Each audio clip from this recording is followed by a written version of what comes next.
Hello mga kadiskarte! So ngayon, magbebenta po ako ng 5 pirasong fattening. So, 110 days simula nung inaalagaan ko po siya. So, nung nakaraang araw, nagbenta din po ako ng 7 heads.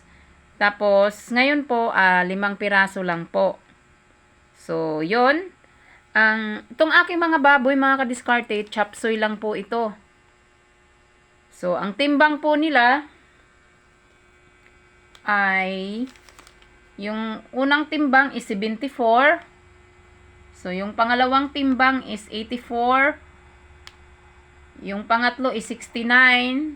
Yung pang-apat is 75. Yung pang-lima is 70. So, ito mga kadiskarte, ang total na timbang lahat-lahat is 372 kilos. So, ang live weight po dito sa lugar namin is 210.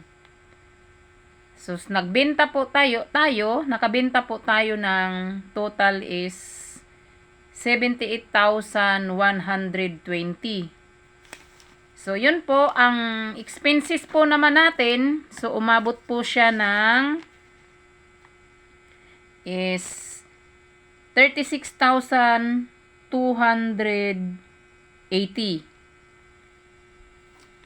Tapos po, yung capital po ng biik na 5 piraso is nagkahalaga ng 22,500. So, yun. I-minus ko lang po doon, lahat-lahat ng expenses is 58,780. Total po ng napagbintahan ko is 78,120. So, ang natira po is 19,340 po yung profit ko po sa loob ng 110 days simula nung inaalagaan ko po. Itong kita ko po na ito is para lang po sa 5 piraso na mga baboy. So, kung marami ka pong baboy, malaki ang kita, malaki din po ang gastos.